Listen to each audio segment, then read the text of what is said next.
안녕하세요, 청취자 여러분.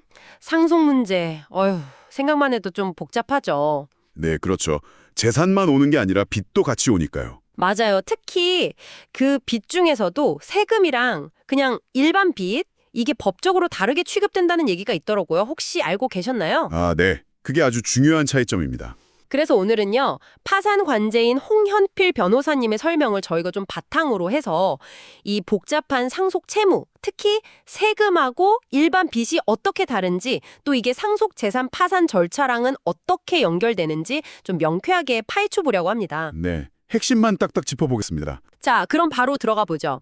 상속받을 재산보다 빚이 많다. 이러면 보통 상속 포기나 한정 승인 이런 걸 떠올리잖아요. 네, 대부분 그렇죠. 근데 세금은 여기서 뭔가 좀 특별한 규칙이 있다는 거죠. 이게 오늘 얘기의 핵심인 것 같아요. 네, 바로 그겁니다.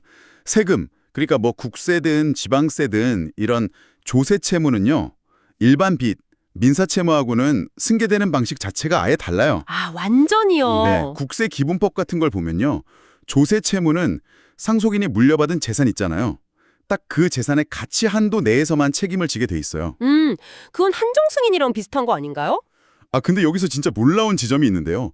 대법원 판례를 보면요. 이게 단순히 책임만 딱 줄어드는 게 아니에요. 상속재산 가치를 넘어가는 세금, 그 빚 자체가 법적으로 그냥 소멸하거나 줄어든다는 거예요. 네, 빚 자체가 사라진다고요? 그건 정말 의외인데요?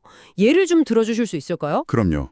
아주 쉽게 말해서 만약 돌아가신 분이 세금을 한 100억 원 못 내셨어요. 그런데 상속받을 재산은 다 합쳐봐야 한 30억 원 정도밖에 안 된다. 네. 그러면 상속인은 딱 30억 원까지만 세금을 내면 끝나는 거예요. 그럼 나머지 70억은요? 그 나머지 70억 원 세금 빚은요. 법적으로 그냥 없는 셈 치는 거죠. 사라지는 겁니다. 상속인이 자기 개인 돈으로 갚을 필요가 전혀 없어요. 와, 세상에.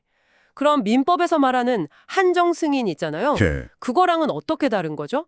그것도 상속받은 재산 망각만 빚 갚는다고 알고 있었는데 언뜻 비슷해 보이거든요? 네, 겉으로 보면 정말 비슷하죠. 하지만 이 법적인 속을 들여다보면 달라요. 아, 어떻게 다른가요? 민법상 한정 승인은요. 일단 돌아가신 분의 모든 빚, 예를 들어 아까처럼 100억 원 빚이 있다면 그걸 상속인이 전부 다 일단 물려받는 거예요. 네, 일단 다 맞는다. 그렇죠. 다만 그 빚을 갚아야 할 책임만 상속받은 재산, 그 30억 원 범위로 딱 제한하는 제도예요. 아하. 그러니까 100억 원 빚 자체는 여전히 살아있는 거죠. 그대로 존재하지만 나는 내 돈으로는 안 갚고 상속받은 30억 원어치 안에서만 갚을 책임이 있다.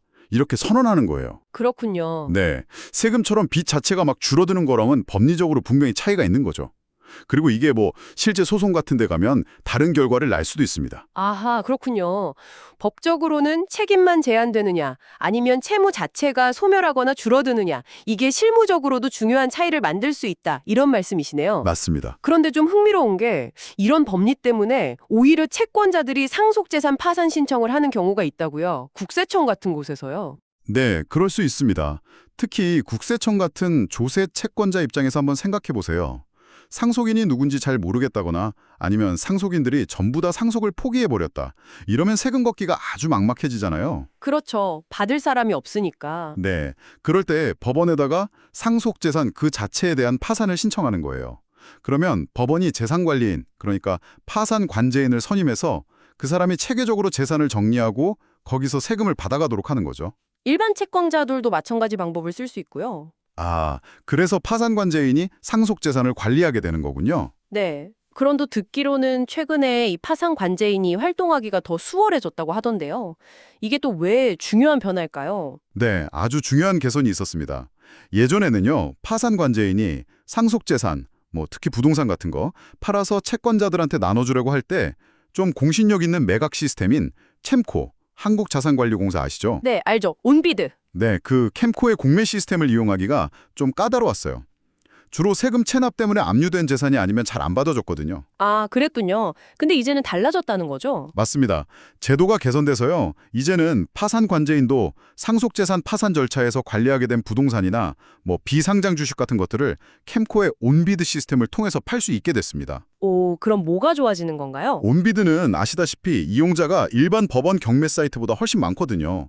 그러니까 더 많은 사람들한테 알려지고 경쟁이 붙어서 더 좋은 가격에 그리고 더 빨리 재산을 현금화할 가능성이 커진 거죠. 아, 그렇겠네요. 제값 받고 팔기 좋아지겠네요. 돌아갈 배당금을 높이는 효과가 있고요. 또 상속재산 파산 절차 전체를 더 효율적으로 만드는 아주 의미 있는 진전이라고 할 수 있습니다. 상속 문제를 좀 더 원활하게 푸는 데 도움이 되겠죠. 네, 오늘 말씀 정리해보면요. 상속할 때 세금은 상속받은 재산 한도 내에서 빚 자체가 사라지거나 줄어드는 거고, 일반 빚은 항정 승인을 해도 책임만 제한될 뿐 빚 자체는 그대로 남는다. 이 법적인 차이가 핵심이고요. 네, 그게 가장 중요합니다. 그리고 이제 파산 관제인이 캠코 시스템을 쓸 수 있게 되면서 상속재산 정리 이게 훨씬 효율적으로 바뀌었다는 실무적인 변화도 주목해야겠네요. 맞습니다. 실무적으로 큰 변화죠. 자, 그럼 마지막으로 저희가 한번 생각해볼 질문을 던져주신다고요? 네, 오늘 나눈 이야기들을 바탕으로 여러분께 한번 질문을 던져보고 싶습니다. 이 세금 채무와 일반 채무 처리 방식의 미묘한 차이점, 그리고 파산관제인의 재산 매각 능력이 더 좋아진 점, 이런 것들을 다 고려했을 때 말이죠. 앞으로 상속인들은 상속 포기와 한정 승인 사이에서 어떤 선택을 하는 게 더 유리하다고 판단하게 될까요? 그렇네요. 전략이 달라질 수 있겠어요. 그리고 또 채권자들 입장에선 어떨까요? 이런 복잡한 상속재산에 대해서 상속재산 파산 신청을 지금보다 더 적극적으로 활용하게 될까요? 앞으로 이 상속을 둘러싼 풍경이 어떻게 바뀔지 한번 예상해 보시면 흥미로울 것 같습니다. 네, 정말 생각해볼 만한 질문인 것 같습니다.